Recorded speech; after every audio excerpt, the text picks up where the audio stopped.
हिंदी कहानी समय से पहले और भाग से ज्यादा।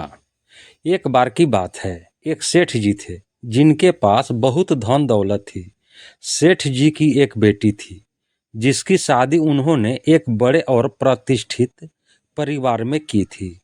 मगर बेटी के दुर्भाग्य के कारण उसका पति जुआरी और शराबी निकला और उनके घर की सारी संपत्ति धीरे धीरे खत्म हो गई।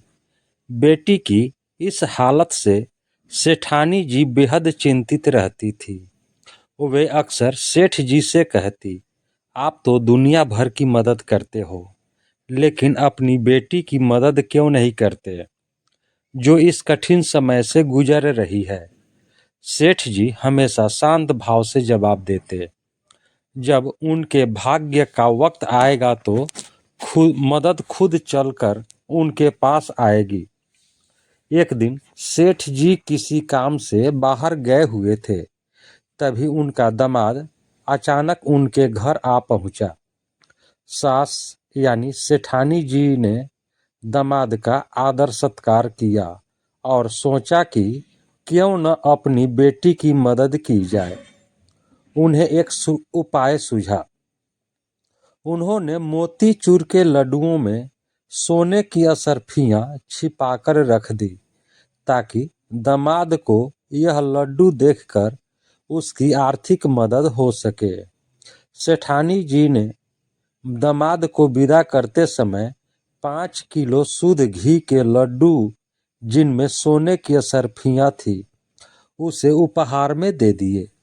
दामाद लड्डू लेकर वहां से चला, लेकिन रास्ते में उसने सोचा, इतने भारी लड्डू घर तक ले जाने का कोई फायदा नहीं है, क्यों न इन्हें यहीं बेच दूं। उसने पास की मिठाई के दुकान पर लड्डू बेच दिए और उन पैसों को अपनी जेब में डाल लिया।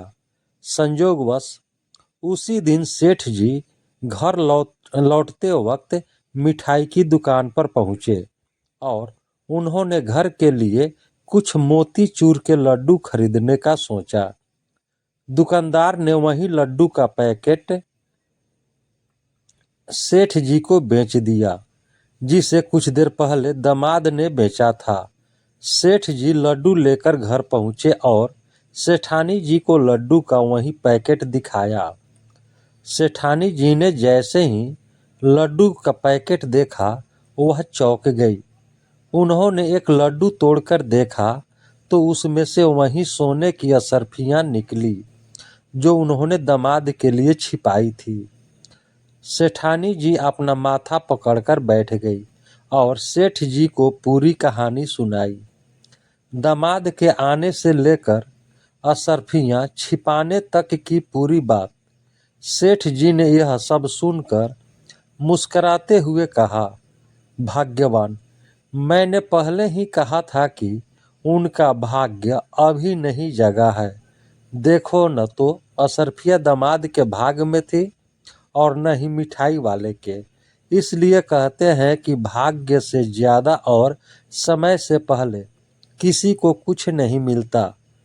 कहानी का मर्म यह है कि जीवन में सब कुछ अपने समय पर ही मिलता है।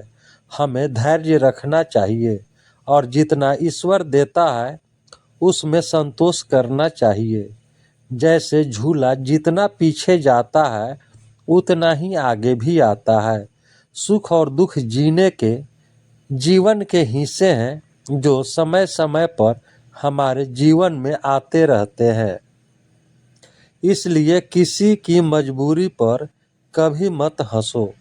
कोई भी अपनी मुश्किलें खरीद कर नहीं लाता और बुरा वक्त भी बिना चेतावनी के आता है। हमें हमेशा समय और किस्मत की कद्र करनी चाहिए। दोस्तों, यह कहानी आपको कैसी लगी? कहानी को लाइक करें, शेयर करें। चैनल पर नए हैं तो चैनल को सब्सक्राइब